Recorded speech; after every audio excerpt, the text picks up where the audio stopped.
नमस्कार। ये आकाशवाणी पटना है। अब आप अभिषेक दास से प्रादेशिक समाचार सुनिए। अहमदाबाद में हुए एयर इंडिया विमान दुर्घटना में मृतकों की संख्या 254 हो गई है। विमान में कुल 242 लोग सवार थे, जिनमें भारत की 169, ब्रिटेन के 53, पुर्तगाल के 7 और कनाडा का 1 नागरिक था। विमान में चालक दल के 12 सदस्य भी थे। दुर्घटना में भारतीय मूल का केवल एक ब्रिटिश नागरिक ही जीवित बच पाया है। इंडियन मेडिकल एसोसिएशन के गुजरात प्रदेश अध्यक्ष मेहुल शाह ने 4 मेडिकल छात्रों और 1 डॉक्टर की पत्नी की मौत की पुष्टि की है। दुर्घटना में आसपास के रिहायशी क्षेत्रों के 8 शवों की पहचान कर ली गई है और शव उनके परिजनों को सौंप दिए गए हैं। वर्तमान में सिविल अस्पताल में 31 लोगों का इलाज चल रहा है। इधर दुर्घटना के कारणों का पता लगाने के लिए उच्च स्तरीय जांच जारी है।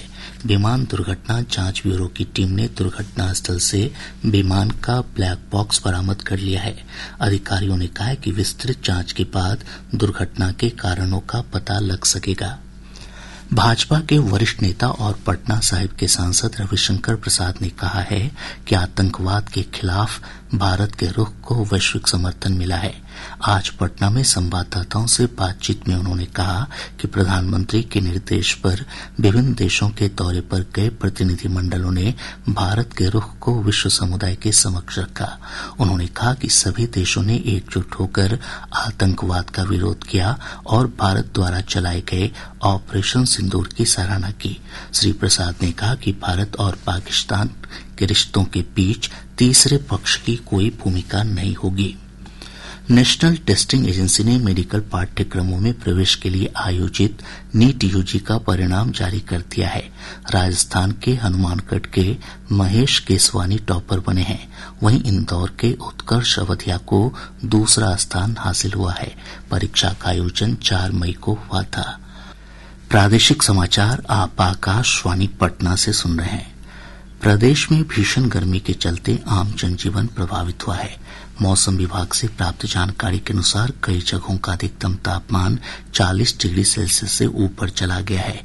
42.2 डिग्री सेल्सियस अधिकतम तापमान के साथ रोहतास जिले का टेरी लगातार दूसरे दिन राज्य का सबसे गर्म स्थान रहा।